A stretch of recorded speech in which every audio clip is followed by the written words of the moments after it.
Hello, testing, 1, 2, testing. I'm gonna go ahead and make this video because apparently I'm a perfectionist and I'm going to, overthink it and just end up not doing it. I'm gonna be worried about my appearance and stuff, whatever. I'm comfortable, okay? I have notes so I don't go off on tangents. Your kid's not eating, getting to the point here. Your kid's not eating their vegetables. Look, we don't have time for this. You're a growing child. You need nutrients, okay? And this is just a list of things that I've done to get my 5 and 3-year-old to eat their god dang vegetables. Number 1, rule out tongue ties, like any oral situations, these aren't in any particular order, okay? This is just a brainstorm here and just a recollection of things that I did, okay? Rule out the tongue ties and stuff. 2, this is something that, obviously, all of this is something that I've done. Only put food on your plate. Just make a plate for you. You know how kids always tend to want what's yours, even if they don't actually like it. I don't know. I think that's like an instinctual thing. It's, they're really attached to you. They drank your milk, etc. So I guess it's only natural for them to come to you for food. So I would feed my children directly from my plate to get them used to the new vegetable or whatever, or just to get them to eat if they were just being particularly annoying about eating that day. Number 3, add vegetables to things that they already freaking like. Okay, for example, my kids freaking love rice. I have made avocado rice. I have made rice that had greens in it, or spinach. I also recently put zucchini in our spaghetti, which was really good. And if you're worried about them picking it out, just make the pieces smaller, or you could just blend it up entirely and add it to the sauce. I personally don't like that approach because I want them to know that it's there, but whatever works for you.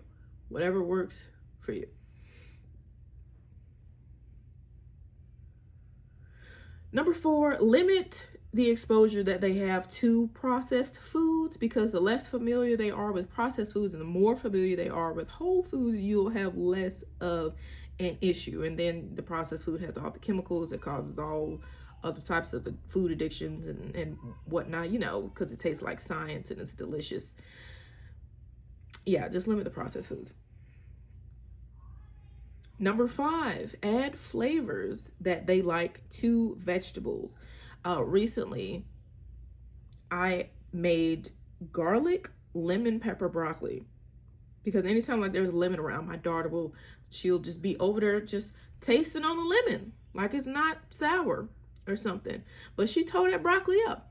Lemon, pepper, broccoli. Add flavors that they like to the vegetables.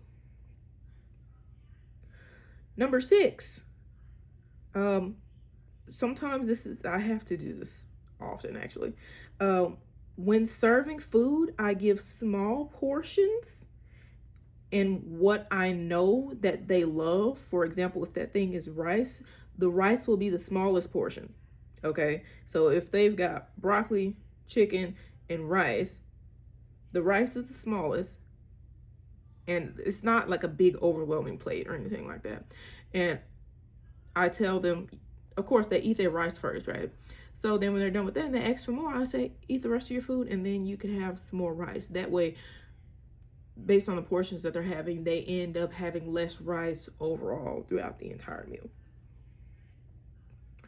Number 7 is alternate bites. So alternate bites, give them a bite of one thing that they like, and then give them a bite of the vegetable that they're not used to. Okay. I don't necessarily do this for a whole meal because I have other things to do, like laying down and recharging from the overwhelm that is motherhood. But just like a few bites for the sake of exposure, or maybe for the duration of time that I'm sitting at the table with them eating. which actually doesn't happen a lot because sitting at the table with them is quite overwhelming. They make a lot of noise. So, yeah. Number 8, if they absolutely refuse, just have them smell it. Just let them smell it, touch it, maybe even put their tongue on it, or just play with it. Like, don't force them to eat it. Just let them have a sensory experience with it. Which leads into number 9, which is pretty much the same thing. Remove utensils to increase the sensory experience. You know, kids just putting all types of stuff there, dirt, rocks, whatever, just random inedible items, even when they're no longer babies. Like, they just be doing stuff. So that's a great way to help. And see, I'm needed. Leave me alone. Number 10, turn the food into characters. Like, give them little voices and just let them talk to the kids. I've also done this with broccoli before. Just be like, "Hi, how you doing?" You know, just talk to them randomly, and then at some point I'll be like, "Okay, I really want to be eaten. Can you eat me? Eat me, please." Number 11, let your kids know as early as possible how important like vegetables are to their bodies. I tell my son that his body needs vegetables, and I kind of slip off into other areas with this because, like, for example, if he's riding his bike and he can't go up the hill and he gets really frustrated, I'll be like, dang, you need some more vegetables, or you need some more water, or whatever it is. Like, dang, Ray, you got to eat some more vegetables, because those vegetables gonna help you get up the hill. You can't do it because you need more vegetables. And so, really, you can do that for anything, like playtime toys, whatever. They can't do it, they having trouble with math. We ain't on math yet, but I'm just saying, they having problems with math. Dang, you need some more water. You need some more green vegetables. You need some more so it can make your brain bigger, so you can do it.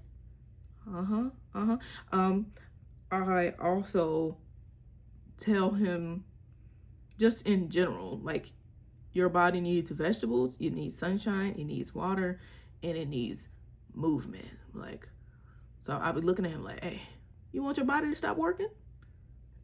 If you don't eat your vegetables, it's gonna stop working. You want it to stop?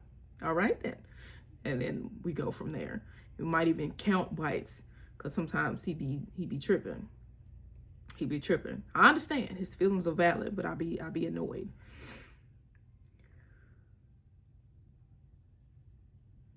Number 12, let them help prepare it. I know, who has time for that? That can be like super annoying. But on your good days where you're feeling patient, and it's like the early hours before all has gone to hell and you lose your shit, let them help prepare the food. This could be once or twice a month. Like, this, like, don't be spreading yourself thin trying to help them prepare the food. But like something just as simple as like letting them wash it or something. They'll be more inclined to try what they've had a hand in, and be like, oh dang, you made this, you helped make this, come taste it. Oh, thank you so much. Thank you so much.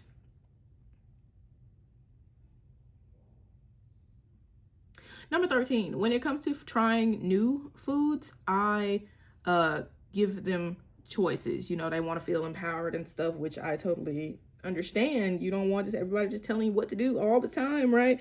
So I'd be like, you know, you want this or that? You want to try bell pepper, or do you want to try whatever, an eggplant or something? I'm spitting. Do you want to try bell pepper, or do you want to try an eggplant? We have to try one of them, like, even if it's just 2 bites, okay? And then also, they'll also have like other things that they like. That's a part of the meal. Like, don't just serve them a bunch of stuff that they don't like all at once. Like, don't do that. Like, just slip in the new stuff along with the stuff that's already familiar to them. And last on my list, at least for this brainstorm, number 14 is sweeten the food. Yeah, sweeten the food. Actually, no, I do have another idea.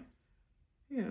But sweeten the food, sweeter, I don't mean like make it super sweet or anything like that, but obviously, like if something tastes bitter to them, like sweeten it up, to play the flavor profile, just so it's not like, oh, it's the end of the world type of thing. Um, or number 15, something that I remember, if they want to eat ketchup and barbecue sauce on everything, just do it. Like maybe lessen the amount as time goes by so they can so it'll be like less ketchup flavored and more flavor of, what it is. But you're just trying to get the vegetables in there, and hopefully they're not gonna, food is food, I guess. Just let them dip the goddamn broccoli in the ketchup. I know it hurts. I know it hurts to see, but you gotta get it. You gotta get it. Maybe once they get some more brain development, they'll be like, nah, I'm good on that. But anywho, that's it. Yeah, this video is brought to you by Kenya trying not to be a perfectionist and just going ahead and making a damn video. Fuck the thumbnail, honestly, because look, I got enough going on as is. Okay. I hope this was helpful. See you. You'll see me next time. Catch you later. Bye.